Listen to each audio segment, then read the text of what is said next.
Hi, welcome.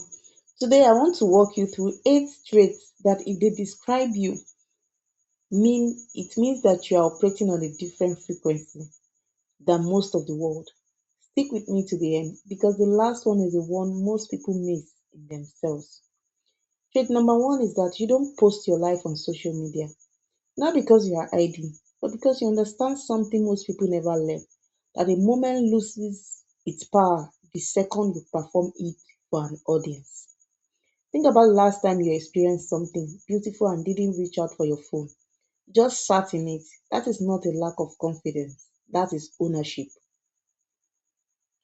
People who constantly document their life are often looking for proof that it happened. People who don't already know it happened. They don't need a witness. Trait number two is that you don't do small talk. You don't sit down where they gossip, where they talk cheaply. You can talk about the weather if you have to, but it drains you. What lights you up is depth, real conversation, real ideas, real connection.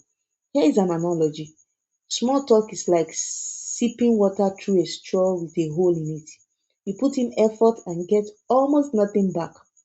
People with rare personalities would rather sit in silence with someone than exchange empty words just to fill space. Silence to you is not awkward. Silence is honest. Trait number three is that you genuinely love being alone. Yeah. Not because you're avoiding people, because solitude is where you recharge, think clearly, and hear your own voice without static. Most people fear being alone with their thoughts. You have made peace with yours. That peace is rare. It means you have done the work most people run from. Sitting with yourself long enough to actually like who you find there. Number four is that you love helping people privately. You're not the one posting about the charity you supported or tagging someone to prove you showed up for them. You help and then you let it go. No announcement, no applause, no. You remember I helped you 2 years ago. You remember when I was one that came through for you. Think of it like planting a tree you never sit under the shade of. You don't need credit for the tree to grow. This trait alone separates people who help to be seen from people who help because it is simply who they are. Now, let's add the next three because this is where it gets interesting. The trait number five is that you rarely seek approval before making decisions. Most people run their choices past five people before they trust their own judgment. You have learned that too much outside input clouds what you already know to be true. This doesn't mean you are closed off to advice. It means your sense of self isn't rented from other people's opinion. You own it outright, and that ownership is what makes you hard to manipulate, hard to guilt, and hard to control. Trait number six is that you are comfortable letting people misunderstand you. You really do not go about proving yourself, explaining yourself, wanting to be justified. You don't chase after every person who gets you wrong. You don't over explain yourself to strangers or acquaintances who were never going to understand anyway. Write this down. Clarity is not owned to everyone. People with rare personalities save their energy for the people who actually matter and let the rest think whatever they want to think. That's not arrogance, that's emotional economy. Trait number seven, you can walk away without needing the last word. Anyone can shout to be right. Very few people can leave a conversation, a friendship, or even a business deal with their peace fully intact without needing to prove a point on the way out.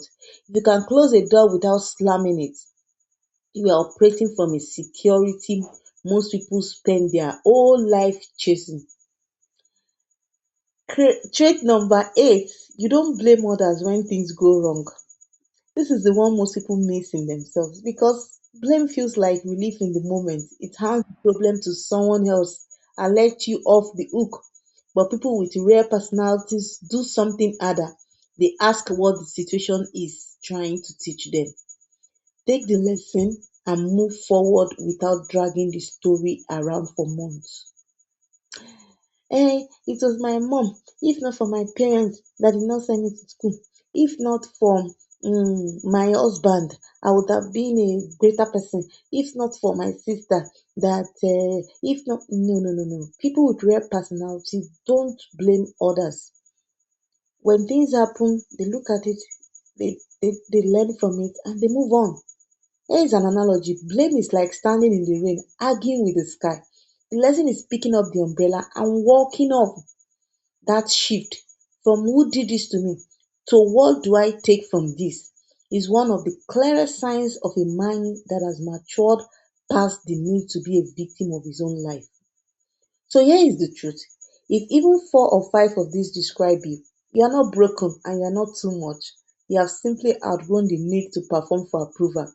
The world will often mistake your peace for coldness, your solitude for sadness, and your privacy for secrecy. Let them think what they want. You already know who you are and what you are. Write this down. Rare doesn't mean lonely. Rare means you stop needing an audience to know your own worth. If this describe you, you already knew before I finished the list. Tell me which trait it hardest, and I'll see you in the next one. Please subscribe. Bye.